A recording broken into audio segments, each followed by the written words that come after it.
Krishna Krishna Hare Hare, Hare Ram, Ram Ram, Hare Hare, Hare Krishna Krishna Krishna Hare Hare, Hare Ram, Ram Hare Hare, Hare Krishna Krishna Krishna Hare Hare, Hare Ram, Ram Hare Hare, Hare Krishna Krishna Krishna Hare Hare, Hare Ram, Ram Hare Hare, Hare Krishna Krishna Krishna Hare Hare, Hare Ram, Ram Hare Hare, Hare Krishna Krishna Krishna Hare Hare, Hare Ram, Ram Hare Hare, Hare Krishna Krishna Krishna Hare Hare, Hare Ram, Ram Hare Hare, Hare Krishna Krishna Krishna Hare Hare, Hare Ram, Ram Hare Hare, Hare Krishna Krishna Krishna Hare Hare, Hare Ram, Ram Hare Hare, Hare Krishna Krishna Krishna Hare Hare, Hare Ram, Ram Hare Hare, Hare Krishna Krishna Krishna Hare Hare, Hare Ram, Ram Hare Hare, Hare Krishna Krishna Krishna Hare Hare, Hare Ram, Ram Hare Hare,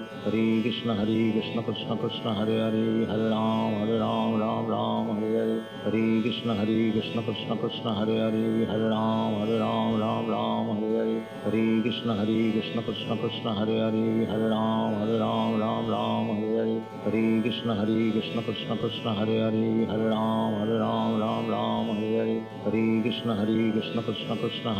Hare Ram, Ram Hare Hare, Hare Krishna Krishna Krishna Hare Hare, Hare Ram, Ram Hare Hare, Hare Krishna Krishna Krishna Hare Hare, Hare Ram, Ram Hare Hare, Hare Krishna Krishna Krishna Hare Hare, Hare Ram, Ram Hare Hare, Hare Krishna Krishna Krishna Hare Hare, Hare Ram, Ram Hare Hare, Hare Krishna Krishna Krishna Hare Hare, Hare Ram, Ram Hare Hare, Hare Krishna Krishna Krishna Hare Hare, Hare Ram, Ram Hare Hare, Hare Krishna Krishna Krishna Hare Hare, Hare Ram, Ram Hare Hare, Hare Krishna Krishna Krishna Hare Hare, Hare Ram, Ram Hare Hare.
Hare Krishna, Krishna Krishna Hare Hare, Hare Rama, Rama Rama, Hare Hare. Hare Krishna, all glories to Śrīla Prabhupāda, and welcome to the Sunday morning Śrīmad-Bhāgavatam reading and discussion headed up by our main speaker, Yaśodā-nandana Prabhu, who for me is more than qualified to present these programs with an authentic understanding. Oh, look what I did. I'm going to have to put my T-lock on after Yaśodā. I was doing an email. So after I finish, look at how beautiful Ram Raghava's T-lock is, and yours. And I just noticed that on the screen. I don't have my T-lock on. Anyway, I apologize for that. But after I finish our opening, I'll go get my tilak, no problem. It's not the end of the world. To commit mistakes. Oh, Ruchisha, look at her nice tilak too. This is Vaishnava dress, shaved head. Look at Ram Raghava's shaved head. Mine's growing in slightly. I'm going to shave it. The people that keep long hair, that's because they want to. But Prabhupada preferred that we would shave our heads. And when you do that, actually, it's following the orders of our spiritual master. I see so many people, especially in the other group, the former movement of his, the ISKCON group, they keep long hair. Many of the sannyasis, they keep long hair, they keep the beards, they wear their karmi clothes, and even if they're sannyas, they break all the rules because they think they're entitlement. But this is a mistake. And it's actually an expose of their situation for us to all understand that some people, even though they dress in the garb of a devotee, they're imposters. They're fakes. Actually, we call them sahajya. That means they're pretending, posing, posturing as spiritually advanced, but they're not. I just wrote a note to a fellow that sends me pictures every day of deities. Yaśodā-nandana. It's a guy from Brampton here. And I've been asking him questions. I know who he is. I can't remember his name, but he served with the Toronto Temple. He's been around for a long time. It's 30, 40 years. And the other day he sent me a picture of Durga. Now, I'm looking at the picture, I'm going, why are you sending me a picture of Durga? Prabhupada never promoted that type of worship in any of our temples. Nothing. It started with Panchatattva and Prabhupada photo in the temple in Hamilton. That's all we had, and it worked just fine. So I asked the person, I said, by the way, I know who he is.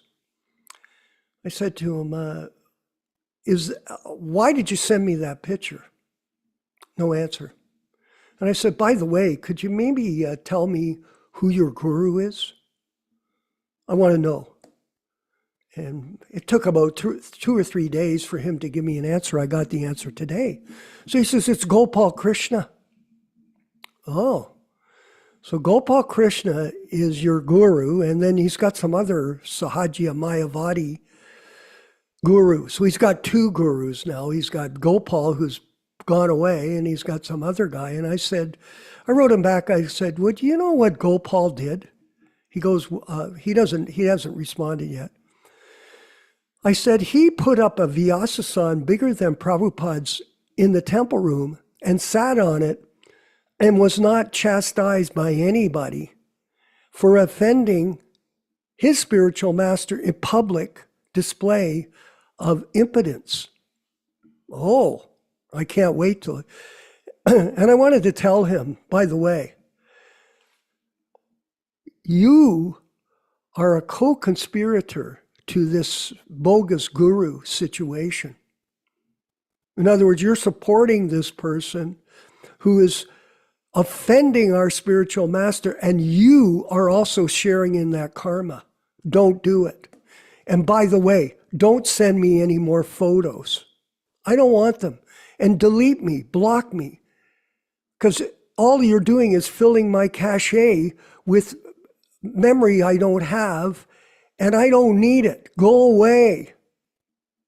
You're not doing anything for me, and I'm not doing anything for you. I asked him, I sent him multiple times, Yaśodā-nandana, invitations to our classes, and does he come? No. Why?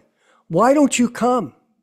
Why don't you listen to the philosophy as we present it and get an understanding properly of Guru Tattva, of Vani incarnation, of proper relationship with Prabhupada disciples, how to work with them? Why don't you do it? Because you don't want to. That's why. Is that not the fact of the matter? People do what they want.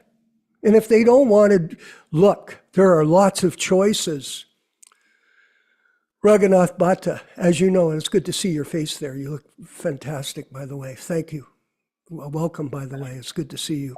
And please keep coming. I'll make sure you speak. You know, there's lots of choices for people to follow bogus groups. There's all kinds of groups. Even in our group, there are people that are creating other groups.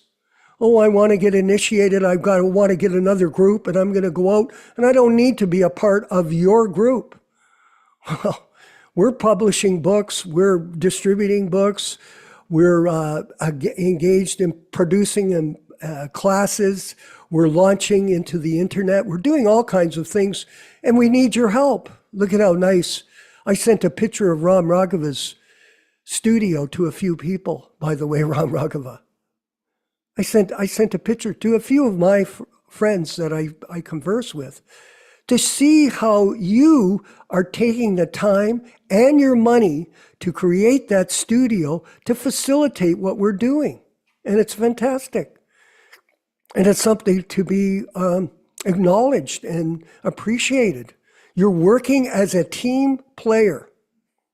So that's the first section of this program. Now, I wanted to go to another topic, which is what I experienced today on my japa walk. It was a glorious japa walk after the Nijal Ekadasi yesterday, Yaśodā-nandana. I followed it strictly, by the way, just so all of you know. I made sure. I was struggling in a sense, but I said to myself, you can do this. You're not that weak. And fortunately, I made it through for the whole time and didn't break any of the rules, let's say. But at any rate, I went out on a japa walk. I finished my rounds this morning already, at least up to a certain level of 17. You know, I'm going to keep chanting. I'm getting used to it, trying to remember how Prabhupada conducted himself. He was always chanting. It wasn't that he just chanted 16 rounds and that was it. No, I think it's something that we have to have it as a habit, that when we do things in a habit of focusing on Krishna, it means even if you're mumbling the name or whatever, it's better than walking around like people that are completely spaced out on the streets. And that's all I see in the city of Hamilton, of 700,000 spaced out idiots. Well, that's kind of strong, I guess, for Vishvakarma to say that. Well, okay, not idiots. Let's take that away. Let's say conditioned souls that have no idea of what the purpose of life is. And what are they doing? Most of the people are walking dogs. That's what they are. At least most of the people, when you go out on the street and you chant, what do? You walk down the street and every 2 or 3 minutes, somebody walks by with 1 or 2 or 3 or 4 or 5 dogs. And you know what I do? I just, Raghunath Bhatta, I move off the sidewalk into the road for fear that the dog may bite me. Oh, so, well, my dog's friendly. But what if your dog thinks that I'm a demon or a threat to your master? He might bite me, and then I have to go get needles and this and that. So I just stay away from these people. But it's interesting to note that this society, they're more interested in their dogs and than in themselves.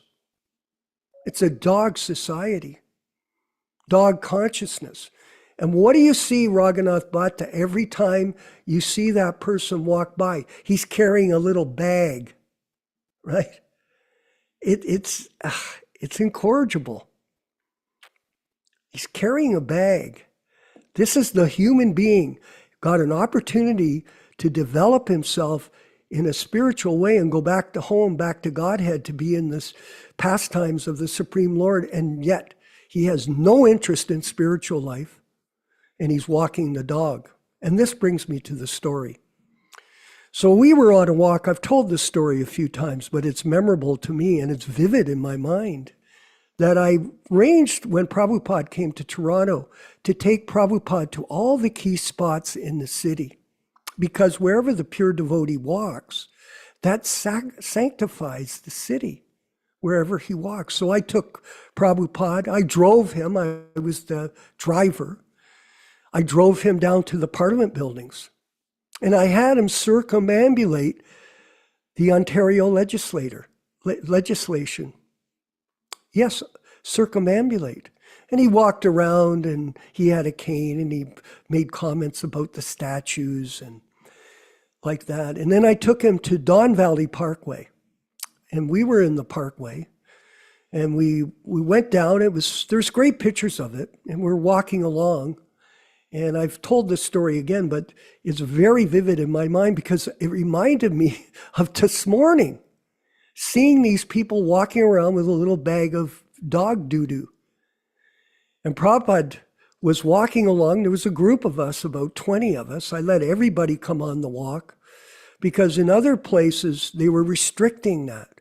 Oh, you can't come because you're not such and such sannyasi or president or Sankirtan leader. I said, as long as you get your own car, you can come down, and we're going to go to Don Valley Parkway. Everybody can come and have the association of Śrīla Prabhupāda on his morning walk, which was a great victory for many people.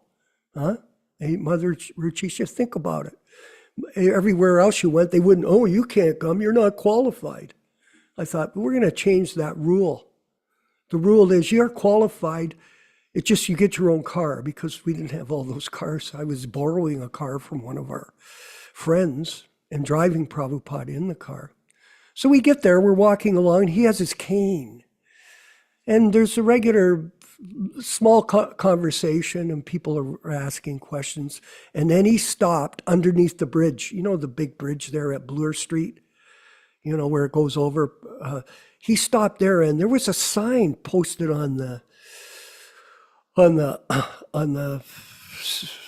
steel rig that was holding up the bridge, and it said "Stoop and Scoop," and it was the new idea back then in 1966 that people should go out, and when they walk their dog, they should pick up the dog stool, not leave it on the ground. Before, can you imagine?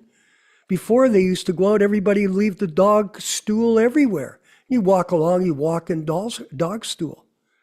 So they finally figured out, don't do that. And he took his cane and he pointed it up. Still can see it. It's vivid. It's actually one of the most vivid recollections in my life. He took the thing and he pointed his cane at everybody. He stopped and goes, oh, this is the difference between us and them.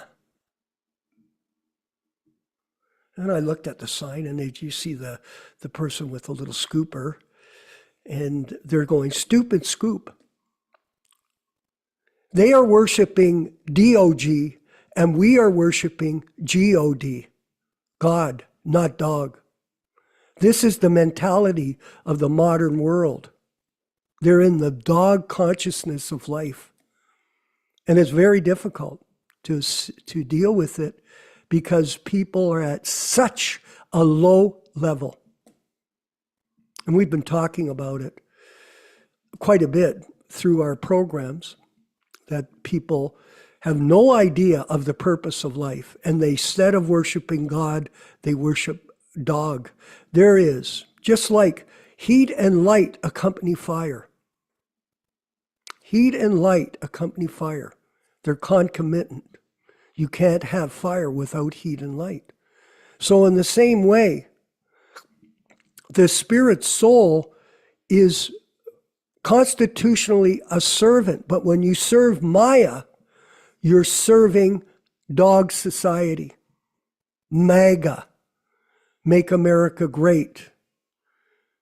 All of this madness based on socialism, on nationalism, on false identity with oneself as body and not the soul. This is dog society. And this is the problem that we have. And then just on a final note, the society that Prabhupada created, the ISKCON group, in America now has totally failed. Totally failed. It's become Hinduized, period.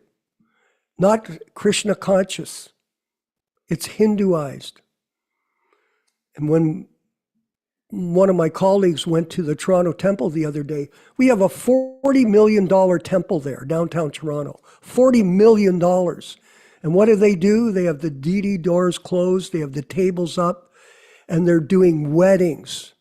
And there are no devotees there. There's no receptionist. It is absolutely pathetic. And people could say, well, how could you say that? Because that's the result. Judge an action by its result. And it doesn't matter where you go, Ram Raghava, that's what you'll find. Nobody goes to the morning programs. Nobody attends the classes. Nobody goes to the kirtans. But they're there for prasadam, their so-called prasadam, a free meal at 8 o'clock in the morning. That's what this society has become. Zero. Prabhupada has been eliminated out of it. And especially demonstrated by the fact that they all distribute. Even I've heard that they're also distributing edited books in ISKCON Bangalore. Now I could be corrected on that, but I had a devotee from Bangalore tell me that they sell those books as well. What is the point? What is the point of this? It demonstrates the fact that there is a total misunderstanding amongst the Vaishnava devotees of the Lord on what Prabhupada wanted and what he didn't want. And this is going on in the name of Chaitanya Vaishnavism. Sad but true. But here, with our Prabhupada Disciples Association, we have a wonderful group here, by the way. So nice. And thank you all for attending on time. I know that we have people on the YouTube channel that are joining us now to make the numbers greater than it appears on the screen. But at the same time, we want to thank you all for being a part of this. We are interested in quality people that are sincerely committed to Prabhupada's mission and to work with us. Get it clear. We want people to work with us. If you're not working with us, go work with somebody else. Make up your own organization. Just go. That's okay. That's your right. But with people that are working with us, we guarantee you that you will be on a mission that will take you back to home, back to Godhead. All glories to the Sankirtan movement of Śrīla Prabhupāda and his bona fide disciples at the Prabhupada Disciples Association and the Hare Krishna Society. Okay, that's enough. Let's move forward with the chanting of Jaya Radha Madhava by Śrīla Prabhupada, and then we'll have a reading and discussion with Yaśodā-nandana Prabhu. All glories to the Sankirtan movement of Sri Chaitanya Mahaprabhu. And you can say that out loud. Ki Jai. Go ahead, don't be shy.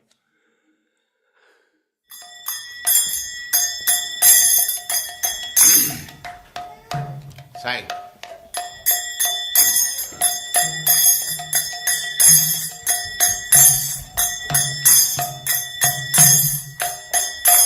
Jaya Radha Madhava Punya Bihari.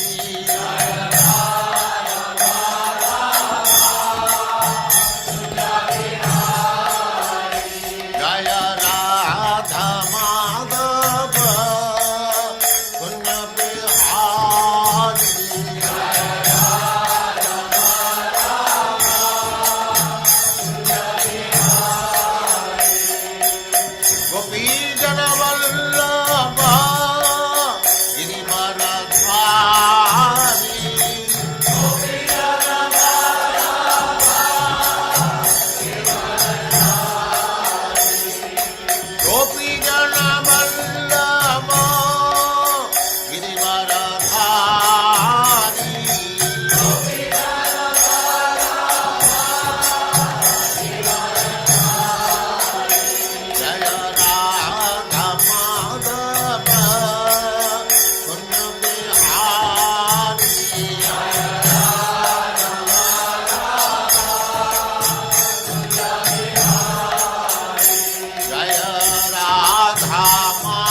Samad Bhakti Siddhanta Saraswati Goswami Prabhupada ki jai, Ananta Koti Vaishnavindra ki jai, Namacharya Śrīla Haridas Thakur ki jai, Prem se kaho Shri Krishna Chaitanya Prabhu Nityananda Shri Advaita Gadadhar Sivasadi Gaur Bhaktivinoda ki jai, Shri Radha Krishna Go Gopinath Sam Kund Radha Kund Giridham ki jai, Vrindavan Dham ki jai, Navadvip Dham ki jai, Swami Bhaktivinoda ki jai, Ganga Mai ki jai, Jamuna Mai ki jai, Tulasi Devi ki jai, Bhakti Devi ki jai, Swami Bhaktivinoda ki jai.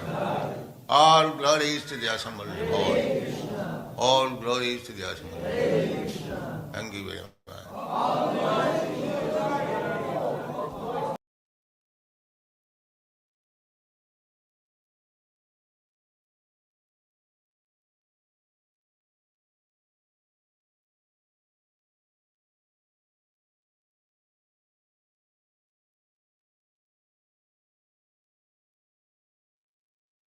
Yasoda, your mic. Sorry about that. Om Namo Bhagavate Vasudevaya. Om Namo Bhagavate Vasudevaya. Om Namo Bhagavate Vasudevaya. O my Lord, Sri Krishna, the son of Vasudeva, the all-pervading personality of Godhead, I offer my respectful obeisances unto you from Śrīmad-Bhāgavatam 1:1:1. Narayanam namaskritya. Narayanam namaskritya. Naram chaiva narottamam. Naram chaiva narottamam. Devim Saraswatim Vyāsam. Devim Saraswatim Vyāsam Tato Jayam Mudirayat. Tato Jayam Mudirayat. One should utter the means of conquest Śrīmad-Bhāgavatam after offering respectful obeisances, 1, to the personality of Godhead Narayana, 2, to the Narayana Rishi, who is the supermost human being, 3, to the Mother Saraswati, the goddess of learning, then 4, to Śrīla Vyāsadeva, the author, from Śrīmad-Bhāgavatam 1-4. Welcome everyone to this reading and discussion. This reading is being conducted on the basis of the 1962 New Delhi edition. All synonyms, translations, and purports by His Divine Grace A.C. Bhaktivedanta Swami Prabhupāda, Founder-Ācārya of the International Society for Krishna Consciousness, also known as the Krishna Consciousness Movement. As we do every week, we will read a few selected verses from the Śrīmad-Bhāgavatam, Canto 1, Chapter 2, which explains the meaning and the benefit of hearing this powerful transcendental literature.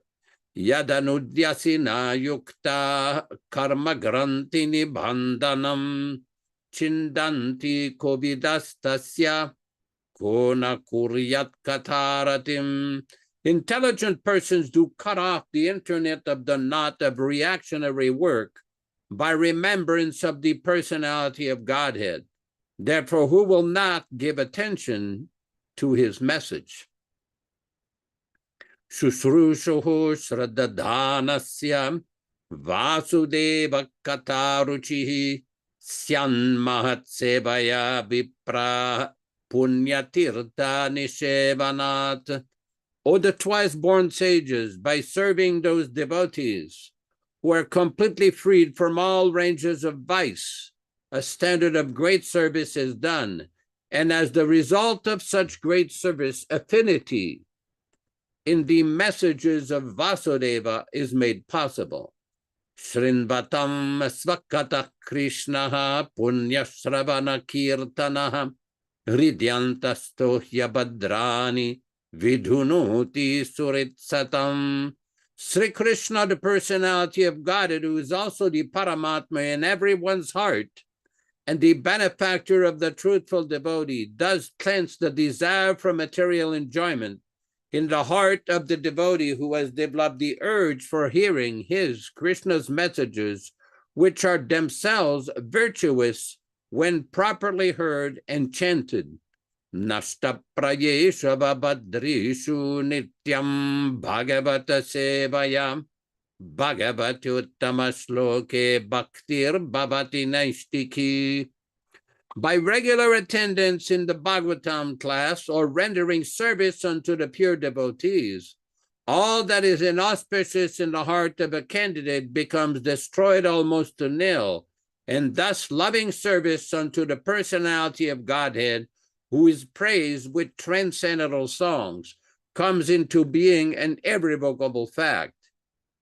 Tadarajastamo bhava kama lobhadayaschaye chete terana viddam stitam satve prasidati. As soon as irrevocable loving service is fixed up in one's heart, at that time the effects of the nature's mode of passion and ignorance, such as lust, desire, and hankerings, etc., do disappear from one's heart, and he becomes fixed up in a mode of goodness, which makes him completely happy. Evam prasanna manaso bhagavad bhakti yogataha bhagavad tattva vijnanam mukta sangasya jayati. Thus, when one is positively fixed up in a mode of unalloyed goodness, the enlivened-minded man affected by contact of devotional service of the Lord can positively know scientific knowledge of the personality of Godhead in the stage of liberation from all material association. Vidyate hridaya grantis chidyante sarvasamshaya shiyante chasya karmani drishta evatmanishwari. The knot of one's heart is thus pierced, and all misgivings are cut into pieces. The chain of fruitive actions are terminated along with the seeing of oneself, the dominating factor. We will proceed with our specific verse today. We are reading from Canto 1, Chapter 7, text number 3 and 4. Tasmin svashramaye yasu badari sandamandite asino paupasprisya pranidadyo manaswayam.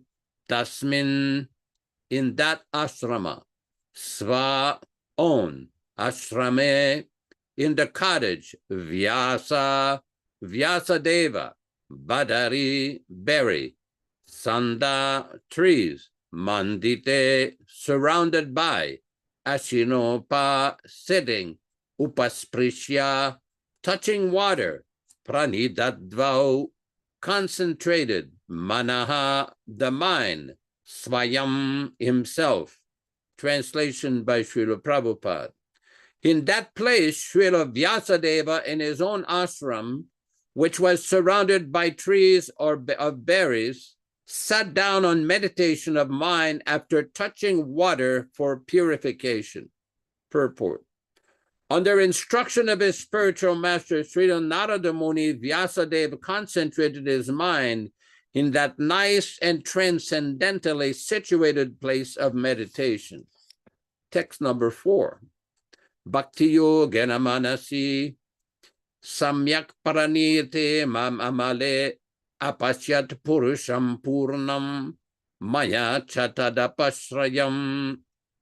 Bhakti, devotional service, Yogena, by the process of linking up, Manasi, upon the mind, Samyak, perfectly, Pranihiti, engaged and fixed up, Amale, without anything of manner, Apasyat, saw,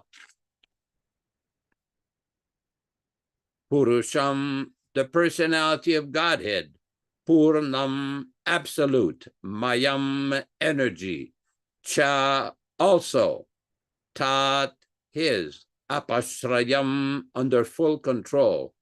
Translation by Śrīla Prabhupāda. Thus he fixed up his mind perfectly engaged in the link-up process of devotional service without any tinge of material affection, and he saw the absolute personality of Godhead along with his external energy under full control. Purport. Perfect vision of the absolute truth is possible only by the linking process of devotional service. This is also confirmed in the Bhagavad Gita, that one can perfectly realize the absolute truth personality of Godhead only by the process of devotional service, and one can enter into the kingdom of God by such perfect knowledge. Imperfect realization of the absolute by partial approach of impersonal Brahman or localized Paramatma does not permit anyone to enter into the kingdom of God. Sri Narada advised Śrīla Vyāsadeva to become absorbed in transcendental thinking of the personality of Godhead and his activities. Śrīla Vyāsadeva did not take any notice of the effulgence of Brahman because that is not absolute vision. The absolute vision is the personality of Godhead, as it is confirmed in the Bhagavad Gita, Vasudeva Sarvamiti. In the Upanishads also it is confirmed that Vasudeva, the personality of Godhead, is covered by golden glowing Hiranmayana Pratarena, veil of impersonal Brahman. And when that curtain is removed by the mercy of the Lord, the real face of the Absolute is seen. The Absolute is mentioned here as the Purusha, or the person. The absolute personality of Godhead is mentioned in so many Vedic literatures. And in the Bhagavad Gita, the Purusha is confirmed. What happened here? The Purusha is confirmed as eternal and the original person. The absolute personality of Godhead is the perfect person. The supreme person has manifold energies, out of which the internal, external, and the marginal energies are specifically important. The energy mentioned here is the external energy, as it will be clear from the statements of her activities. The internal energy is there along with the absolute person, as the moonlight is seen along with the moon. The external energy is compared with darkness because she keeps the living entities in the darkness of ignorance. The word apashrayam suggests that this energy of the Lord has no inferior complex in comparison with the superior energy called by the name internal potency. The internal potency is also called Maya, but it is spiritual Maya, or energy exhibited in the absolute realm. When one is under the shelter of this internal potency, the darkness of material ignorance is at once dissipated. And even those who are Atmarama, or fixed up in trance, do also take shelter of this Maya, or internal energy. Devotional service, mentioned as Bhakti Yoga, is the function of the internal energy. As such, there is no place for the inferior energy or material energy, as much as there is no place for darkness in the effulgence of spiritual light. Such internal energy works even superior to the spiritual bliss attainable in the conception of impersonal Brahman. As it is stated in the Bhagavad Gita, that such impersonal Brahman effulgence is also emanation from the absolute personality of God, Sri Krishna. The Parama Purusha cannot be anyone except Sri Krishna himself, as it will be explained in the later shlokas. Om Ajnana Timirandasya Jnananjana Shalakaya Chakshuranmiritam Yena Tasmai Shri Gurave Namah. Nama Om Vishnupadaya Krishna Prestaya Bhutale Śrīmate Bhaktivedanta Swami Namine Namaste Saraswati Deve Gauravani Pracharine Nirvishesha Shunyavadi Paschatya Deshatarine Bhakti Siddhanta Shishyaya Bhaktivedanta Namine Prasannaya Prashantaya Tasmai Shigurave Namah Bhagavad Bandhana Kadyam Guru Vandana Purvakam Kshiram Sharkara Yuktam Kadate Visheshatah Adadana Strinam Danteridam Yachi Punah Punah Srimad-Rupa Padam Bhoja Dulishyam Janma Janmani Amsho Bhagavato Smyaham Sadadaso Asmi Sarabata Tat Kripa Pikshako Nityam Tat Prista Sadakaromisvam Sri Krishna Chaitanya Prabhu Nityananda Shri Advaita Gadadara Shri Vasadi Gaura Bhakta Vrinda Hare Krishna Krishna Krishna Hare Hare Hare Rama Rama Rama Hare Hare. This particular last verse that we've discussed has been commented upon by Śrīla Prabhupada many times. This is a very important verse because we see that Vyāsadeva, after receiving the visit of his spiritual master Narada Muni, Sri Narada Muni, is actually putting into action the instructions that he received. Narada Muni chastised him for not sufficiently describing the activities of the Supreme Personality of Godhead. As we have heard from the Bhagavatam itself, Vyāsadeva divided the Vedas, and the original one Veda, into 4 Vedas, compiled the Mahabharata, compiled the Puranas, but he was not satisfied. So Narada Muni advised him basically to concentrate on describing the activities of the Supreme Personality of Godhead. And this is what he's beginning to do here. Now, it's important, as Prabhupada described in the purport to this text number 4, that the ultimate realization, as described in the Bhagavad Gita, is Vasudeva Sarvamiti. Yesterday, during our class, we read some of the text from Bhagavad chapter 7, text 19, where Lord Krishna himself describes that after many, many births, when one is fortunate, he comes to the realization, Vasudeva Sarvamiti, Bahunam Janmanamante, Jnanavan Mam Prapadyate, Vasudeva Sarvamiti. Now, why is this so important? First of all, let's read the exact translation. After many births and deaths, he who is actually in knowledge surrenders unto me, knowing me to be the cause of all causes and all that is. Such a great soul is very rare. Now, this is the knowledge that Śrīla Prabhupada has given. In the purport itself on page 391, Śrīla Prabhupada explains, when one is further advanced, he can understand that there are activities in the spiritual life and that these activities constitute devotional service.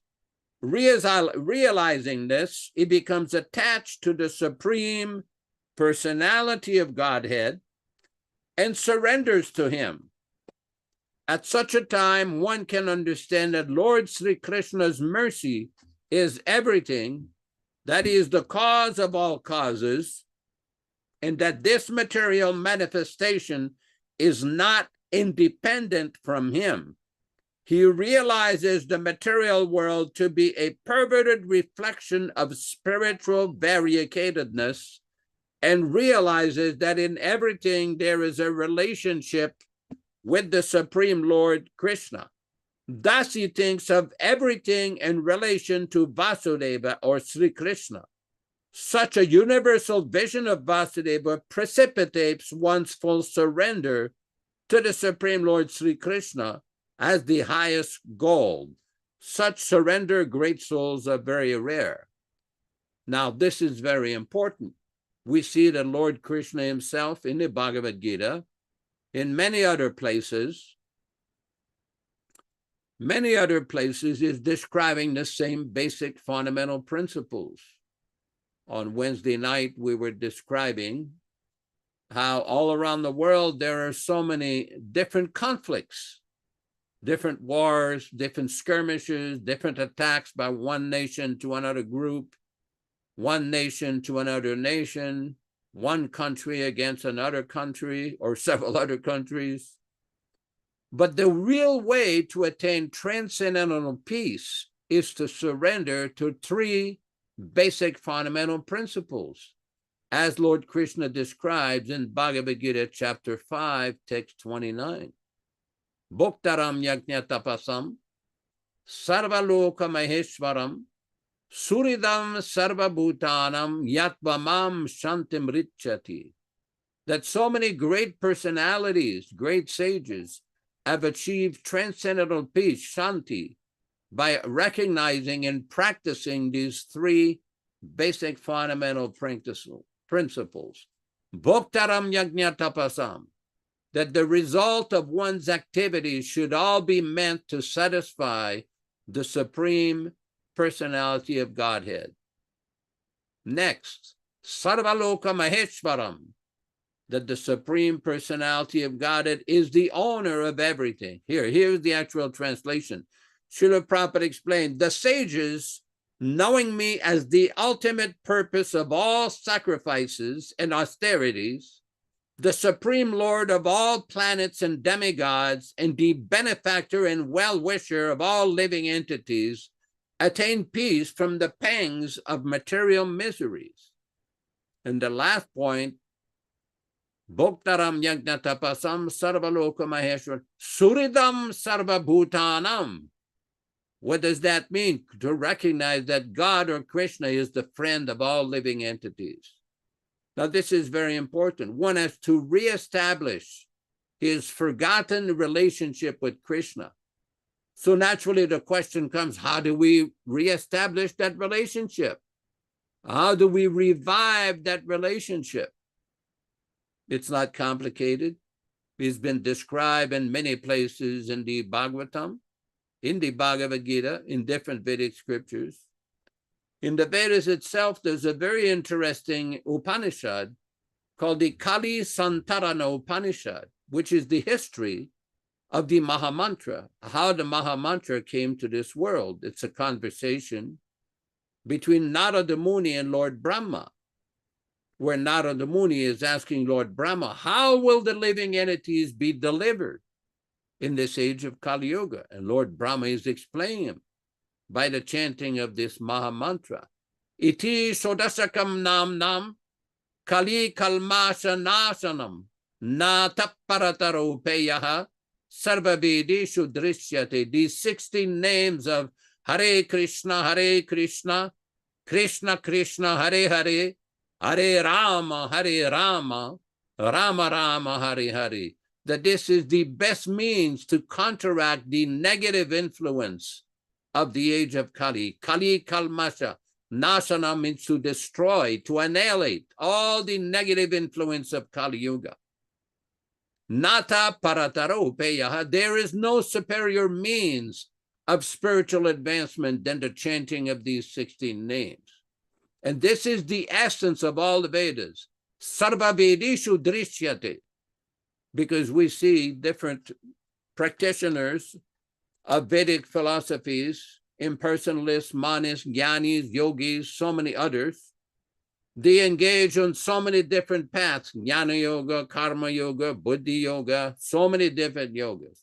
But this bhakti yoga is based upon the fundamental present principle of Shravanam Kirtanam Vishnu. These chantings of these 16 names, that is the essence of all the Vedas. This is also confirmed by Śrīla Prabhupāda in so many places in his books. Many times when Śrīla Prabhupada would give lectures, he would quote a verse from the 12th canto of Śrīmad-Bhāgavatam, which explains that the age of Kali, Kaler dosha nidirajan astyeko mahan gunaha, that this age of Kali, dosha nide, means it is an ocean of faults. There are so many difficulties in the age of Kali. Astyeko mahan, but there is one great quality, mahan gunaha. Kirtanadeva Krishnasya mukta sangha parambraje. That simply by chanting the name of Krishna, immediately one will become free from the influence of the age. Okay, let's read the exact translation. My dear king, although Kali Yuga is an ocean of faults, there is still one good quality about this age. Simply by chanting the Hare Krishna Mahamantra, one can become free from material bondage and be promoted to the transcendental kingdom. This is very important. We see in the Chaitanya Charitamrita, Krishnadas Kaviraj, while explaining why Chaitanya Mahaprabhu appeared in this world, he says, Kali Yuge Yuga Dharma Namer Prachar, that in this age of Kali, the actual means of preaching is simply the Samkirtan, Namer Prachar, Tatilage Pita Varnat Chaitanya Pata. For this purpose, Chaitanya Mahaprabhu appeared in yellow color, golden color. This is a very important point because sometimes we see in India different practitioners of other denominations or different sampradayas. They object and they say, no, Lord Chaitanya is not the avatar, is not the Yuga avatar. But we see from the writings of Krishnadas Kaviraj, Śrīla Jiva Goswami, Śrīla Rupa Goswami, all the 6 Goswamis, Narottam Das Thakur, Vishwanath Chakravarti Thakur, Sripad Baladevi Vibhushana, all these great acharyas, they have confirmed the appearance of Sri Chaitanya Mahaprabhu is the Yuga avatar. To deliver people, Kali Kali Nama Rupe Krishna avatar. Krishnadas Kaviraj also explained in this age of Kali Yuga, Chaitanya Mahaprabhu, the name of Krishna is the direct incarnation of Krishna. And this is the amazing potency of Śrīla Prabhupada, that he came to deliver this transcendental name, to initiate the Samkirtan movement, to reestablish the transcendental teachings of Sri Chaitanya Mahaprabhu all over the world, to establish these teachings. Because this is a very important point. Because many people, they will say, well, Prabhupada is just Swami Maharaj. It was well known in India during Prabhupada's manifested presence that many of his contemporaries did not call him Prabhupada. They call him Swami Maharaj. It's a somewhat respectful title, but it's not really the proper title for Śrīla Prabhupada. The name Prabhupada is the proper title because he has fulfilled the mission of Sri Chaitanya Mahaprabhu. Prior to Śrīla Prabhupada coming to America, no other member of the Gaudiya Vaishnava Sampradaya ever came to this country to spread the message of Chaitanya Mahaprabhu. Prabhupada came. We all heard the stories how on the Jaladuta boat, he had 2 heart attacks. In 1967 in New York, he had another heart attack. There's a famous story from Brahmananda and Gargamuni that Prabhupada was admitted to a hospital, and Prabhupada at some point told Brahmananda and Gargamuni, take me out of here, I'm ready to go. And all the doctors at the hospital objected, oh, no, you're not ready to go, you can't go. And Prabhupada says, yes, I'm ready to go, I feel okay now. So Prabhupada and Gargamuni, they hired a car, they got a wheeling chair, they just wheeled him right out. And the doctors objected, the nurses objected. And Prabhupada says, that's okay, we're going here. And Prabhupada sent a few weeks in a place called Long Branch, New Jersey, in a private rented house there. So this is the power of the pure devotee. He has the direct protection of Krishna, always. the pure devotee is under the direct supervision of Krishna. I told the interesting story how one devotee in Calcutta asked Śrīla Prabhupada, the spiritual master, when he closes his eyes, what does he see? And Prabhupada chastised the devotee, pointed his finger at him and says, that question you do not need to ask. And then the devotee asked, but Prabhupada, the pure devotee, when he closes his eyes, what does he see? And Prabhupada says, yes, the pure devotee, when he closes his eyes, he sees the pastimes of Radha Krishna manifested in his heart 24 hours a day. This is the exalted position of the pure devotee, the ambassador from the spiritual world. His Divine Grace A.C. Bhaktivedanta Swami Prabhupāda, current Acharya of the Krishna Consciousness movement. Hare Krishna, Hare Krishna. Glorious to Śrīla Prabhupada. And it's so true, Raghunath Bhatta Das, that Prabhupada demonstrated his success by his results, because you can judge an action by its results.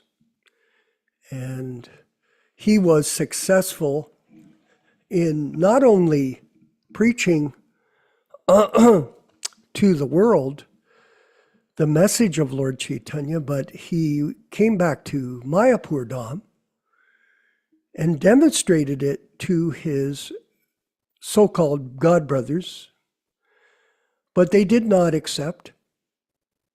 They did not recognize his success, despite the fact that he showed it at the Mayapur festivals. You could see that wonderful picture of all the devotees. I think Achyutananda was at the front of it. I can remember when we went out, we came out of the compound, and you made a right, we were going up to Lord Chaitanya's birthplace. And on the way up, there were hundreds and hundreds of devotees chanting Harinam. I think it was 1973 or 74, Prabhu, Yaśodā-nandana Prabhu, that happened. And I'm in the picture, but you can't see me. I'm just another speck in the universe there. But at least I was there. I remember the photo. And everybody was blissful. Now, what was the reason that Prabhupada did that? Well, he did it to show his God brothers that this movement was spreading all around the world with people from all different societies, different nationalities, Chinese and Filipinos and Europeans and Russians. Back then, there was only a few Russian devotees. There had been a devotee, Ananda Shanti, who I happened to meet, Yaśodā-nandana, before he died, before he passed away, on the phone through a connection of a Russian devotee who's been staying with me, Abhimanyu. And he knew all these people, and he connected me with Ananta Shanti. And it was great to speak to him because he was the first Prabhupada disciple in Russia. If you remember, Prabhupada went to Russia. He was only there for a weekend. And during that time, he met Ananda Shanti, and he gave him an initiation right away. And eventually, the mission spread rapidly throughout Russia. So this was Prabhupada's potency. Judge an action by its results. And what happened was, in 1974, we were in Mayapur Dham, a group of our devotees from Toronto and other temples. And if you remember, back then, Yaśodā-nandana, they built a wall with rooms in it. Now, these rooms were just hard cement floors. There were no bathrooms, so it was just like a stall. If you remember Raghunath Bhatta, it was just a stall. You stayed in it. And I think 10 of us were staying in one room. So at night, all we did was roll out the sleeping bags and take rest, get up in the morning and use the facilities, whatever they were. I think they had latrines back then for some time. There was no running water. It was very basic accommodation. No one minded. It was blissful. And what we did was we invited Krishna Das Baba. We had gone to Sridhar Swami's ashram, if you recall. Prabhupada got oh, look at that. It's a beautiful picture. We had got an invitation to attend Sridhar Swami's ashram, and Prabhupada approved it through Bhavananda. And I can still remember getting on the boat. They had those poles, and they were navigating up the Ganges River to Sridhar Swami's ashram. You think about it, I was from Hamilton, Ontario, Nowheresville, and then I'm on this boat. Somehow or other, I ended up in India by Krishna's arrangement and Prabhupada's blessing. And I'm heading, I still remember that vividly as well. Jeez, I thought, how the heck did I arrive at this place? Some guy from Hamilton, Steel City, Hamilton, and there I am in India with robes riding up the river to this ashram. When we got there, and we met Sridhar, there was a bhajan, a kirtan leader there, Krishna Das Babaji, and he was renowned in the Gaudiya Math as one of their leading kirtan players. And I have a recording here at the house of it on cassette.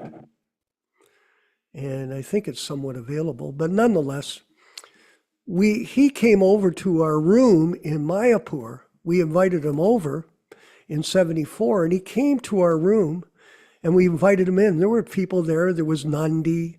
There was Nandi Keshwar from Montreal. There was Uddhama Sloka. He had a cassette recorder, and he was the guy that recorded it. And we had this 2.5-hour kirtan with Krishna Das Babaji in his room, in our room. It was my room, actually, sort of my room. I was temporarily using it. And it was quite ecstatic, needless to say. It was very, and it's recorded. We were young men and super enthusiastic for chanting, and he was, being a musician at the time, we were flattered with his mridanga playing and his singing. He had an awesome voice. My God, it was so transcendental. So we chanted, like when you hear the kirtan, it's like super intense, focused chanting in Mayapur Dham, at the birthplace of Lord Chaitanya, and we're having this kirtan. You can imagine how much we felt this connection. Absolutely. This was mercy, to see Prabhupada's movement manifested in all of us. The dancing white elephants. That's what the nickname we got. Dancing white elephants. And Prabhupada was glorified for that. He said, you've created all these miracles. Well, one of them was all these other people from around the world, all of a sudden, taking up the chanting of Hare Krishna like mad elephants, like going crazy. And it was ecstatic. It really was. And Prabhupada was there blessing us all. And at the end of the kirtan, it's on the recording, I spoke to Krishna Das Babaji, and he really didn't understand anything I was saying, but he smiled. Oh. But all I said was this: see, Prabhupada has spread this movement all over the world, and I repeated 3 times to him. He's brought the message of Lord Chaitanya to the whole world, and this is the proof that he is the bona fide representative of Sri Chaitanya Mahaprabhu. After that, the Gaudiya Math came, later in some years later. And they started to work off this success and set up their own groups. And they've got all these different groups, all as a byproduct of Prabhupada's preaching success. They didn't come and start anything. They came and took advantage of this situation, especially with all the confusion that entered the society after Prabhupada's departure, and these bogus gurus that claim to be elected gurus, and in fact were not gurus, but pretending, posturing, and posing as gurus, and it created havoc. Oh yeah, and many of our sincere God brothers and God sisters went to the Gaudiya Math and took shelter of them, thinking that this was a good thing. It's a big mistake. Lots of stories about that, by the way. We won't touch on them today. But the point is this, that Prabhupada's success was there in the results that he produced. Words are cheap, Raghunath Bhatta. You know that. You could talk. You could say anything. And by the way, just another side note. In 1976, I was in Mayapur, and Prabhupada was coming up the walkway from the gates, from the morning walk. You know, he'd come up through the main gates. And I was just standing in the line like another of the devotees. And he walked right up to me in the line, and he asked me, could you please come up to my room tonight and meet me? And he wanted me to explain how we purchased the Toronto temple, which he called the topmost triumph for Krishna. So I went up to the room in the evening. I can still remember actually getting prepared, showering, putting on my tilak, trying to be, first class in front of my guru. And when I got to the room, guess who was there? Krishna Das Babaji was in the room. Oh yeah. And Prabhupada went on a question and answer session with me, asking me all the questions around the purchase of the temple. And then he translated them into Bengali for Krishna Das Babaji, who sat in the room with us. So it was the three of us, transcendentally, myself, just a visitor really, and blessed with this opportunity to spend a half hour or so with my spiritual master and describe the pastimes of his success in Canada, specifically in Toronto, with the purchase of this amazing temple that is now worth like $40 million and is used as a wedding event center for Hindus. So that's too bad, eh? Sad. But it tells the story, doesn't it? That Prabhupada had told us, use the center as a preaching center to spread Krishna consciousness throughout that area. And what happened? It becomes a wedding center, event center for people that are faking it as gurus and going around and soliciting new people around the world and doing nothing. This Bhakti Marg Swami does nothing to maintain the Toronto temple except make money to try to have facilities so he can travel and fly and make people in Trinidad, in Africa, in places that he has no idea what he's doing, but that's what he's doing. And that is the bogus guru situation. Not glorifying Prabhupada, not protecting the legacy, destroying it. And that's what's happened with the production of the Lilamrita by Steve. And I sent a very interesting clip to Yaśodā-nandana Prabhu. I didn't bother posting it on Prabhupada Disciples Facebook group page, of which we have 22,800 members. We started that 3 years ago. But I didn't post it because it's Satsrup admitting himself to his fall downs as a sannyasi guru with a woman back in 1978, 79, admitting it. While he's writing these books, he's admitting that he, as a sannyasi so-called guru, is falling down in illicit sex with another man's wife, and in this way, completely exposing the fact that these people were not bona fide. Not only him, all of the people that are part of that conspiracy to commit fraud. And that's what it is. It's a fraud and it's a tragedy.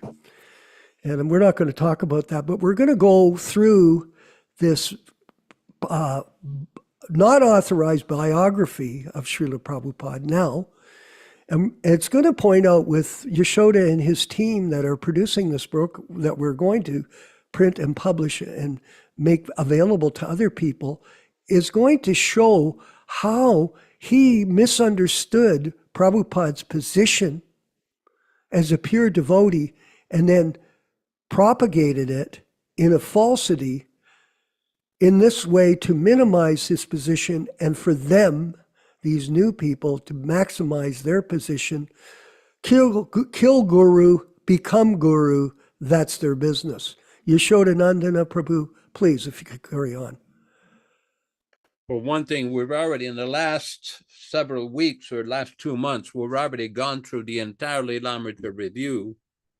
We're not going to start this immediately again. What we're going to be doing is reading a few select passages from an article called Time, Place, and Circumstances, which deals with a very important topic, where some people say that what Prabhupada has done with Ritvik initiation is not in the tradition. It's unprecedented. And this collection of quotes from Śrīla Prabhupada explains exactly what are the facts with regards to Prabhupada's position and his preaching efforts. Now, Ram Raghav, I don't know if you, or Rupa Goswami, I don't know if you can display. Oh, here we go. This first quote is from a lecture from Śrīla Prabhupada in Mayapur, India, on February 19th, 1976. Śrīla Prabhupada explains, the Vaishnava-acharya is just like our Ramanuja-acharya, Madhvacharya, Nimbarka, and Vishnu Swami. They're all of the same movement. Aradhyo Bhagavan Brajesha Tanaya Krishnastu Bhagavan Swayam. That is their conclusion. There is no different conclusion. Although they have got varieties of methods, Shuddha Dvaita, Dvaita Dvaita, Vishishta Dvaita, like that, they present the same philosophy in clear way. And Chaitanya Mahaprabhu presented the same philosophy in clear way. Chaitanya Mahaprabhu, the same philosophy that Achintya Beda Abeda, that is Acharya. Acharya gives some way for simple understanding, the same conclusion, but according to the time, circumstances, they give a very easy method to understand. That is Acharya. Acharya is following strictly the previous Acharya, but according to the circumstances, he may make little changes. That is, that change is not change from the original idea. No. The empowered Vaishnava Acharya, such as Śrīla Prabhupada, is fully endowed with the ability to establish the principles of religion or Bhagavad Dharma according to time, place, and circumstance. Yet in this process, the empowered Acharya always keeps the essence of Vaishnavism. Neophytes and inexperienced persons sometimes level criticisms and find fault with some of the apparent and novel methods used by the empowered Acharya to bring people to the platform of Krishna consciousness.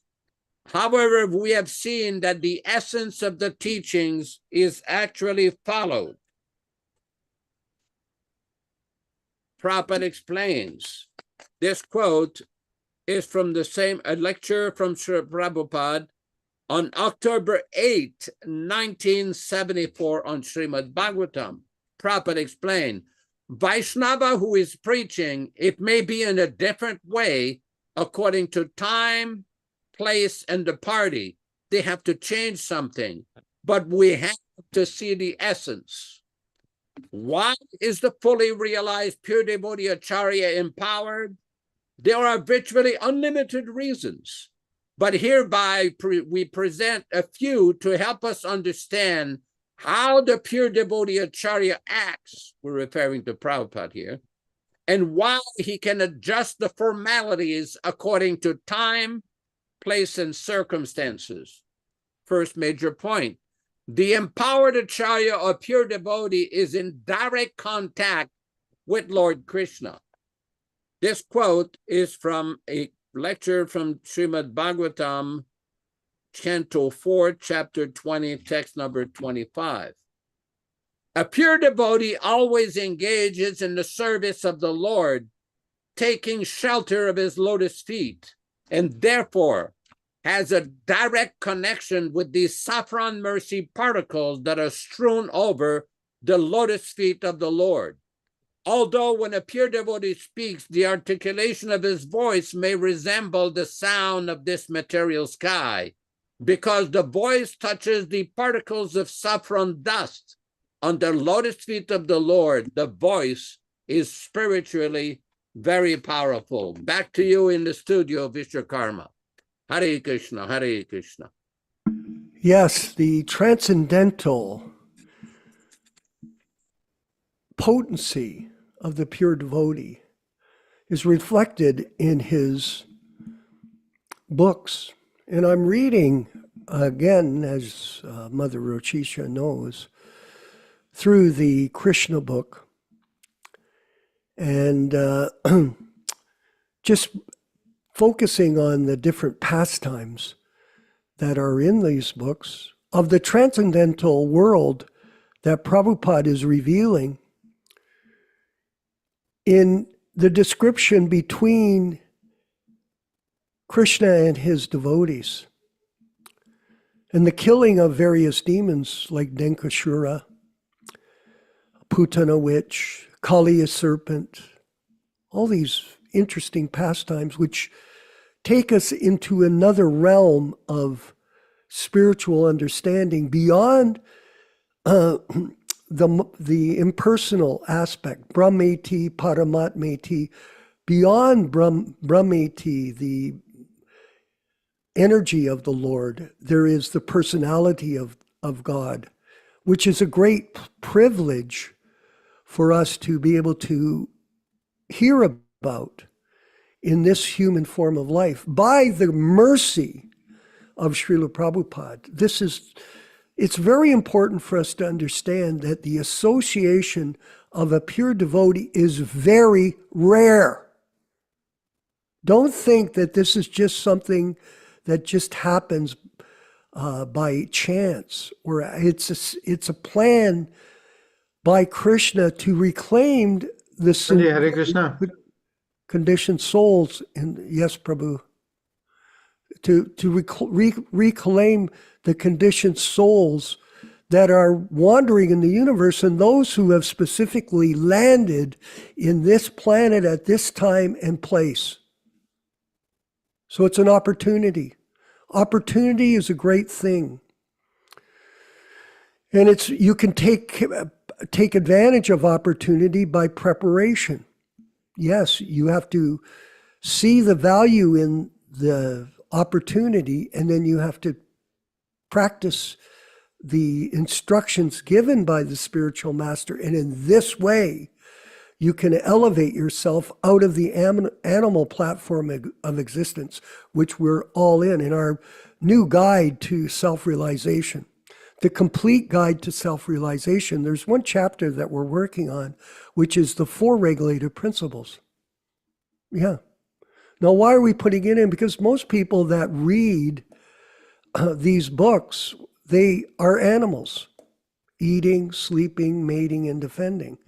And unless one can rise above this platform of mundanity, of animal activity, they can't appreciate the transcendental nature of this literature and these teachings of Śrīla Prabhupada. So you have to become somewhat disciplined. No intoxication, no meat eating, no gambling, and no illicit sex. So by doing that, you've got an opportunity to purify yourself and be receptive to the truth. Receptivity. Don't preach to people that don't want to hear from you, by the way. Don't preach to people that are going to offend your face, right to your face, when you tell them the truth. Don't do that. It's a waste of time. Just know how to qualify people. And another point that I wanted to make before we move forward is you go and try to preach to people in the ISKCON cults. Go ahead and try it and see what they do to you. And make sure you're being cautious not to be attacked by them or injured by them because they've got some distorted understanding of what blasphemy is. They're blasphemous, but they're looking at you. You're blasphemous. And they have no respect. Why? Because they have no etiquette. None. And why? Let's connect the dots. Because they have no training. Why? Because their guru is bogus. And they're pretending, posing, and posturing to be Uttama-ācārya when they're nothing better than cheaters. The society of cheaters and the cheated. Well, Vishva, that's to the point, isn't it? Well, if you don't like it, call me up. 289-244-4315. Let's talk about it. And let's move forward further with the discussion. And who do we have on we have our friend. I always go to our friend in Dallas, Texas, Dharma Bhavana. A very sincere devotee. Has been serving for, how many years you've been a devotee, Prabhu, Dharma Bhavana? Since 72. 72, same years. Well, I think I'm 1 year. I got initiated in 71, so I joined in 71 in January. I was officially joined. I was hanging around the temple in 1970, and I first got exposed in 1969 in New York. And the first person that preached to me was Jayadvaita. His name was Jay Israel. Can you imagine that guy preaching to me? I'd love to preach him. Go ahead, Dharma Bhavana. Yeah, I wanted to ask a question and also read from Chaitanya Charitamrita, Ancha Lila, chapter 3, text 52. Yeah. Chapter 3, Ancha Lila, text 52. But I had a question. Like, say, for example, someone is opening up a new center, a new property in Europe or America, and they're Prabhupada Nugas. They want to be Prabhupada Nuga devotees and emphasize Prabhupada's presence and powers and ability and become the Prabhupada disciples. And they want to have a lot of books in quantity for distribution. And maybe 7-8 years ago, we could buy hundreds and thousands of original Krishna books and Bhagavad Gita as it is. But now it seems like it's a little bit different. And what if some of the devotees in the center want to order the edited books because they can get them at a lower price and in a big quantity? And I'm just wondering how strict should somebody be under these kind of circumstances, because that kind of situation is developing here. That's a complicated question, really, if you think about it. I'll give a quick answer for what it's worth. I have Gitas here at the house. I have about 60. And I had about 120. I have 4 or 5 cases of the yellow Gitas. So what I did was, and it caused a bit of a sensation online, I went out and bought a fireplace type thing for my backyard. And I took the books, I clipped out all the pictures. Here, I'll show you. See that? These are all the pictures that were in the book. So I took the pictures out because, pictures weren't edited, but the books have been edited. There's so many thousands of changes in them. And it was done by Jay Israel. And I thought, do I want to give these people books that are produced by an offensive godbrother of ours? Or do I want to distribute the original Gitas, which we have a lot. And by the way, take a look at this. I think I've showed you guys this. This is the one produced by Abhimanyu in Russia. This particular book, I'll just show you the cover. I'll show you the cover. They were very specific in the details of the production of this Gita. He did 1,200 of them in Russia. He brought 4 with him. They're still in Russia.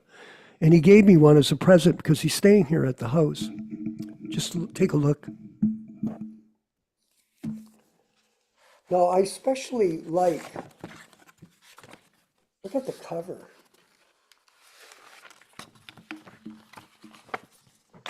Look at this cover.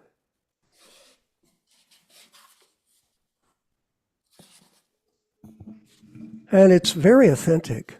It's beautiful, actually. As you know, I have a whole collection of Gitas. I have my original softbound Gita when I was in Toronto at the temple, which I've saved. And I had it recovered. But this is the Gita that, would you rather give this to somebody or a yellow Gita?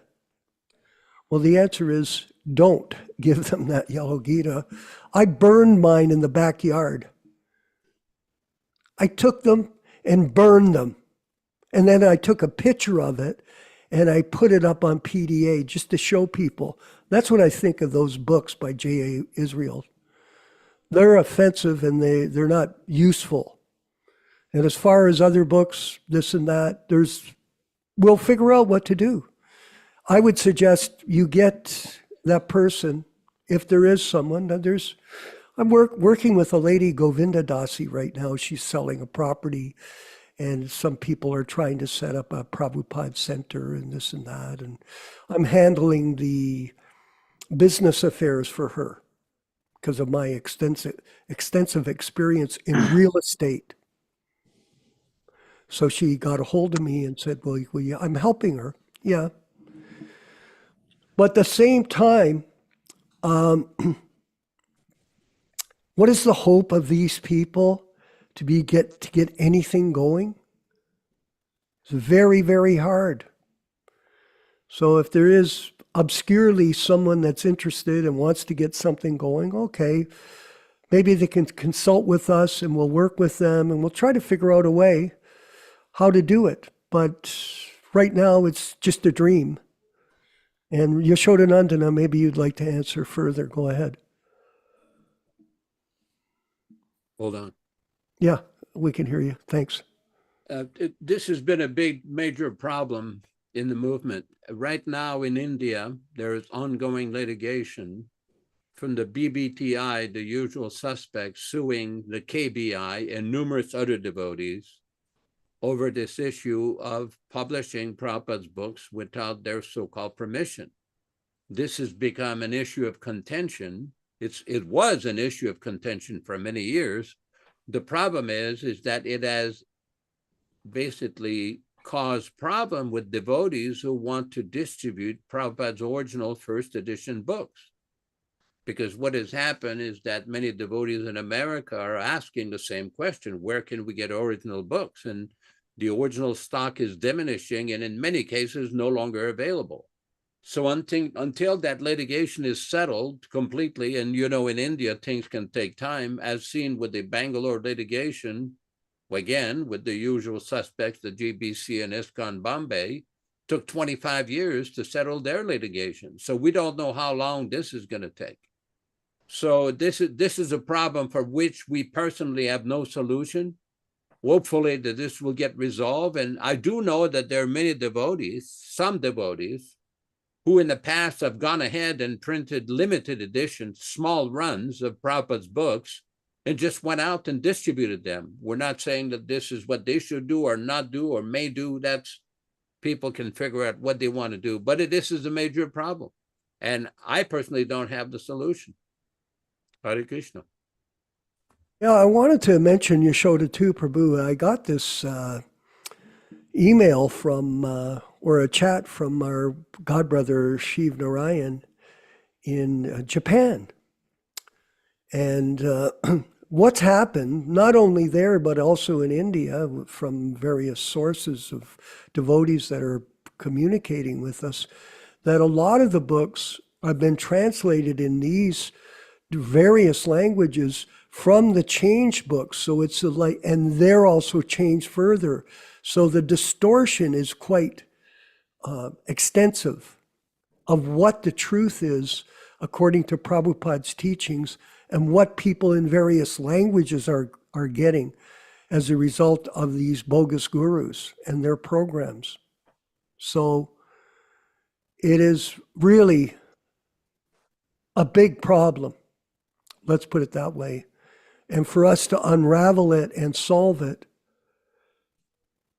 look at this. The Japanese version in some parts are Mayavadi clearly. That's from Sri Narayan. And look what Amber wrote. It's a big disservice. So that's the point. And here, Bhakti and Amber, who is going to be initiated in our next fire sacrifice, by the way, and given a spiritual name. And she said this is the most exciting thing that's happened to her in her life. And that's true. It's the same for all of us Prabhupada disciples. Bona fide religious traditions usually consider it beyond offensive to change the teachings. In Islam, you need to learn the Quran in the original Arabic. There are translations because you need to be practical, but the idea is you need to read the Quran in the original Arabic as soon as possible. So we're seeing that this adulteration of Prabhupada's books is extensive globally, and this is going on as a result of the fraudulent BBT and the fraudulent gurus that manage it. And they are going to be karmically held responsible for this at their time of death. It's not a small thing. So things to think about, everyone, and see the information that we're collecting as a global organization from people far and wide on the reality of what this diversion is by these false gurus. Nilesh Dalla, is that him? Is he in a car somewhere? Must be. Do you want to say something, Prabhu? There's Go still ahead, some Prabhu. books on. There's still Hare some Krishna. books on KrishnaStory.com. You can get some. Yeah, Right? Hare Krishna. What- Yes. It is not as difficult as it's portrayed over here. You can go to KrishnaStore.com. You can get the 1972 Macmillan edition in wholesale. So there is a section, if you go into the menu on the website, KrishnaStore.com. I have gone to their, outlet, which is in North Carolina, very close to Prabhupada Village. And they have this whole huge, Warehouse. warehouse over there. And from the warehouse, they ship it out. So if you go onto their website and you click on wholesale, you can get in dozens, 12, 20 Bhagavad Gitas. And that's how I order it. And you can get your 1972 original Macmillan edition. So you can get that. And I very much agree with you, Prabhuji, is that what do you expect from the followers of the fake gurus who have not followed Śrīla Prabhupāda's instructions, who have thrown away disciples of Śrīla Prabhupada who want to follow only Śrīla Prabhupada? So they are going to do the same thing. They have resorted to that kind of problems, and their disciples are going to do the same thing, because this is what you learn if you become what your spiritual master is. So be very careful of who you make your spiritual master, and then process and proceed from there. Hare Krishna. Yeah, that brings up another point that I wanted to provide for the group today from a devotee, a senior devotee that's going around to the ISKCON centers for some kind of preaching to revive Prabhupada's memories for other new people. But she made an observation that was this, and think about it, Nilesh. She observed that most of the people that she's met in the past have all blooped now that she's there in the current time. So there is no consistency, stability in the people they bring into the movement. These people come, they take part in their activities that they're given, and then eventually there's no taste, and they leave. So there is no stability with these people that they're cultivating. And the movement is fallen apart because of it. Because they're not preaching the proper philosophy that Prabhupada is existing in sound, and he is present in his Vani incarnation, and that we can take shelter of him.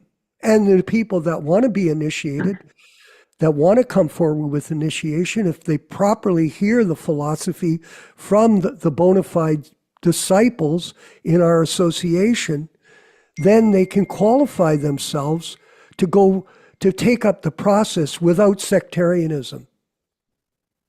That's it. Without narcissism, individuality, as a group that's propagating this mission to protect his legacy in an organized fashion. We're not some bunch of amateurs. We don't have a lot of facility, but we're gradually developing with the help of all of you. Yaśodā-nandana Prabhu, if you could further explain. Well, this was a very good point you raised, as well as Neil Shyama Prabhu. First of all, some books are available, but many books have gone out of print or availability. That's a sad point. We hope to remedy that. We hope that this situation will be remedied in the future, hopefully near future. Now, one point I wanted to address is a posting that Bhaktin Ember put on the chat. She mentions that bona fide religious traditions usually consider it beyond offensive to change the teachings. And I've made that point many times. The two oldest Vaishnava Sampradayas in India, the Sri Vaishnava Sampradaya, sometimes called the Ramanuja Sampradaya, and the Madhva Sampradaya, most of their writings are in Sanskrit or Kannada, which is the language in Karnataka. And they've never had in their 1,000 year or 850 year histories, respectively, anybody tried to change the writings of their gurus, especially the Founder-Ācārya, Ramanuja and Madhva. It's inconceivable that somebody would do that. Now, somebody may say, well, we have a different situation because Prabhupada was writing in English and there were some typing mistakes in the original Bhagavatam, and Prabhupada requested that his books be edited. Okay, that's a fair point, but not that it goes on perpetually like what's been done. Now, it's important to understand something here. Prabhupada in the beginning authorized Hayagriva to edit the Bhagavad Gita, to edit the Śrīmad-Bhāgavatam. After that, he didn't want perpetual re-editing of his books. Now it's claimed that another editor had some kind of permission from Prabhupada to do whatever he wanted. And I say, well, whatever permission Prabhupada gave him, that's nice. But we have to look at the last statement that Śrīla Prabhupada made in June 22nd, 1977 in Vrindavan in his garden. It's called the Rascal Editor's Conversation. Now, what's interesting in that conversation, when it was brought to Prabhupada's attention that the original books had been re-edited during his manifested presence, he was not happy. What did he say? He says the next printing again should be the original way. But some people don't like that. They go back to 1976 and say, but Prabhupada said such and such about this devotee, that devotee. Now, we don't want to castigate anybody or insult anybody or trying to tarnish anybody's service during Prabhupada's time. But when Prabhupada gives a definite last instruction not to change his books, that prevails over anything before. That's not difficult to understand. It's not complicated to understand. What did Prabhupada mean when he said the books again should be returned the original way. That means the first edition. Now I'm perfectly fine because Prabhupada wanted proper indexes. Prabhupada wanted proper Sanskrit list of verses.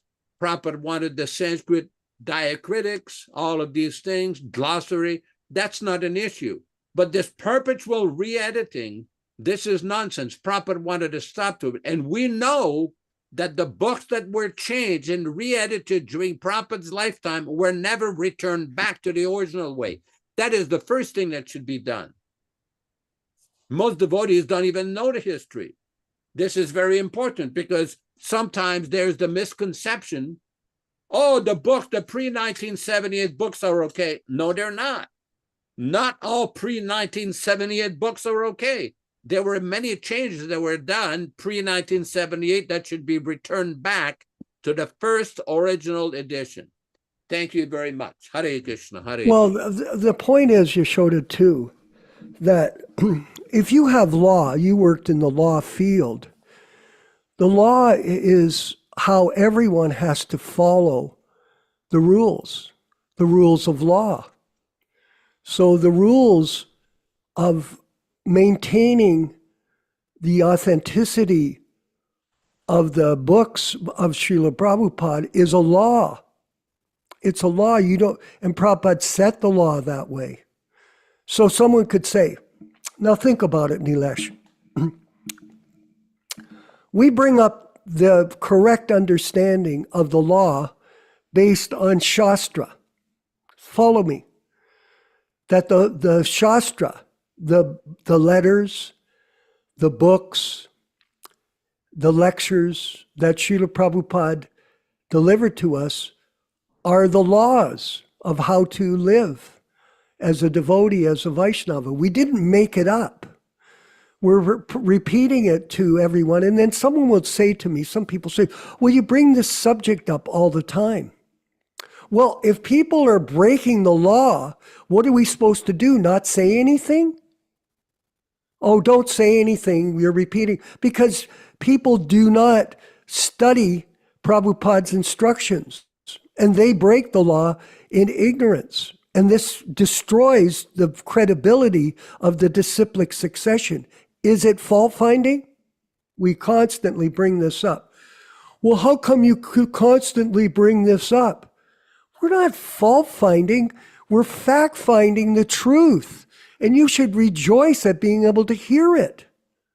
If you don't rejoice at it, it's because you're party to it. You're compromised. That's your problem.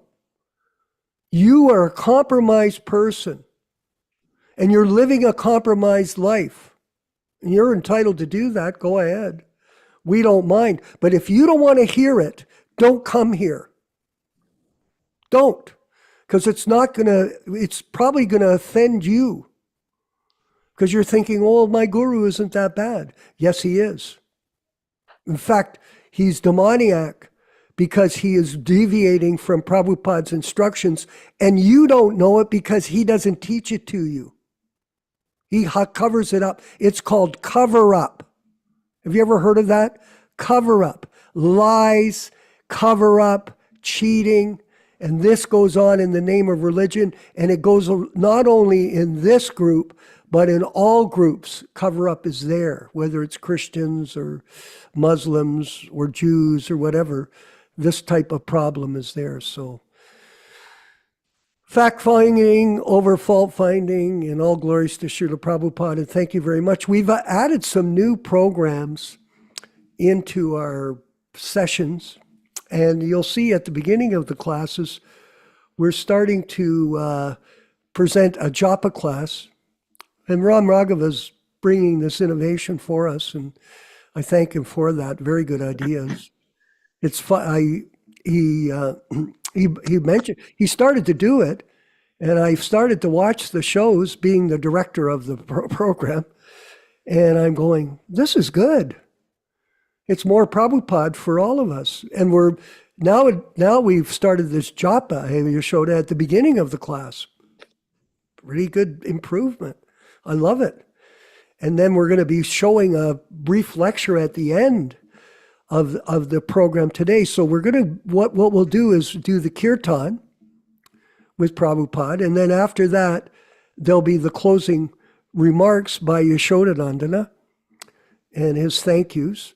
And then after that, we're going to do the credits. Now, we put up the credits, and there are different quotes along with the credits. It's quite potent. We're going to be fixing that. There's some changes that have to be done. And Shiv Narayan in Japan is going to help me. I haven't got to it yet, but it'll eventually manifest at the end of the show. And then after that, then we're going to add in some more Prabhupada nectar, and the show will carry on. Now, you can drop out when you want. That's all right. You know, you have a right to come and go as you want. That's your independent free will. But look at that. The japa is very good in the beginning of the class. Excellent. It's really fantastic. And we're going to add a lecture at the end of Śrīla Prabhupada, a brief lecture, 7 or 8 minutes. So if you hang around, you can keep continually watching the show, even though it's over time. It's our time, and you're free to use your time to absorb yourself in Krishna Katha. And that's really how this is unfolding. This is a preamble to our 24-hour live streaming TV show, which will be specifically for Prabhupada in the future, as our technology and our funding and our facilities and our group become agile in producing this.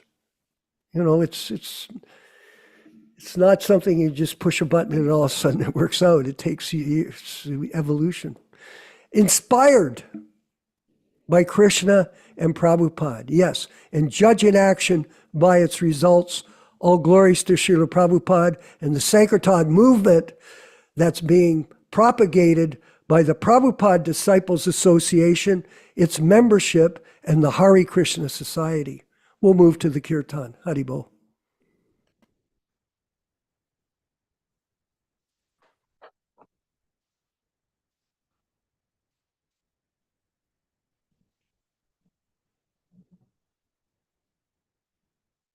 Hare Krishna, Hare Krishna, Krishna Krishna, Hare Hare, Hare Rama, Hare Rama, Rama Rama, Hare Hare. Hare Krishna, Hare Krishna, Krishna Krishna, Hare Hare, Hare Rama, Hare Rama, Rama Rama, Hare Hare. Hare Krishna, Hare Krishna, Krishna Krishna, Hare Rama, Hare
let us offer our respectful obeisances to all the assembled Vaishnava devotees.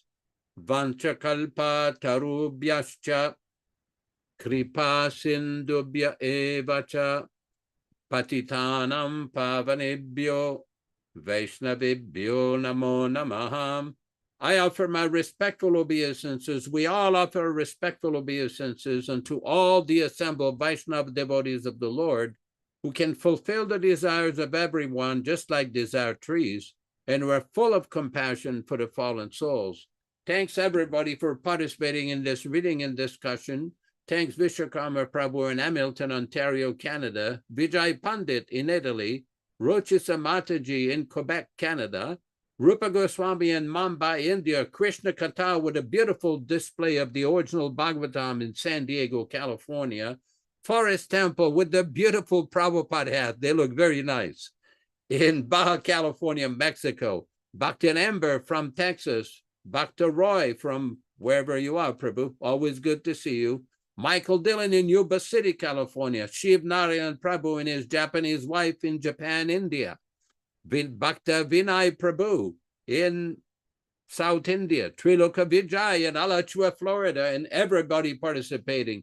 Not to forget our good friend, Ram Raghava in Georgia, wherever he is, Canto Prabhu in Trinidad, and everybody participating. Bhaktin Veronica in Italy. Thank you so much for participating. Please stay with us for a few minutes for a beautiful kirtan of some Jamaican Vaishnavas, and we will have a subsequent little program after that. Hare Krishna, Hare Krishna.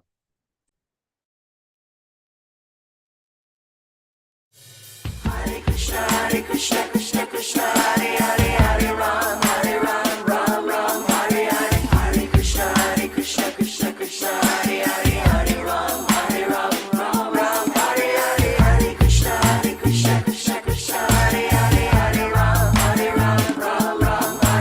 Hare Krishna, Krishna Krishna, Hare Hare, Hare Ram, Ram Hare Hare. Hare Krishna, Krishna Krishna, Hare Hare, Hare Ram, Ram Hare Hare. Hare Krishna, Krishna Krishna, Hare Hare, Hare Ram, Ram Hare Hare. Hare Krishna, Krishna Krishna, Hare Hare, Hare Rama, Rama Hare Hare.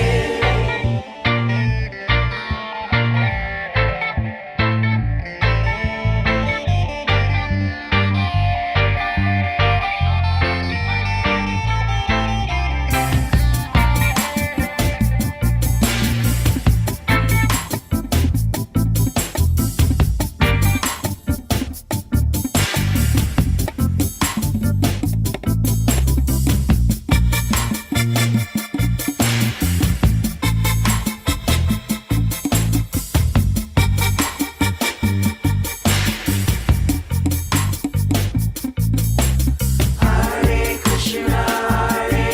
Hare, Hare Ram, Ram Hare Hare. Hare Krishna, Krishna Hare Hare, Hare Ram, Ram Hare Hare. Hare Krishna, Krishna Hare Hare, Hare Ram, Ram Hare Hare. Hare Krishna, Krishna Hare Hare,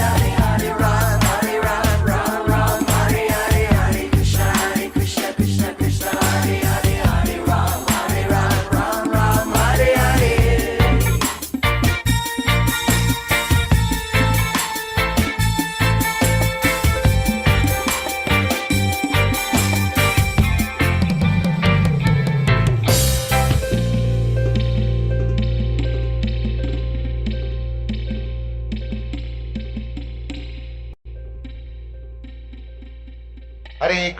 Hare Krishna, Krishna Krishna, Hare Hare, Hare Rama, Rama Rama, Hare Hare.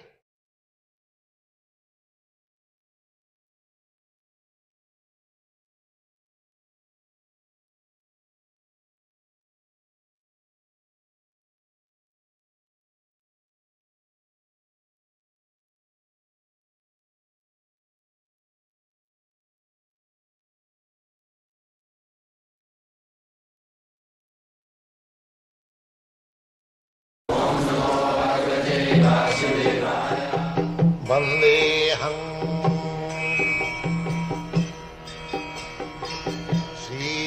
Guru Sri Juta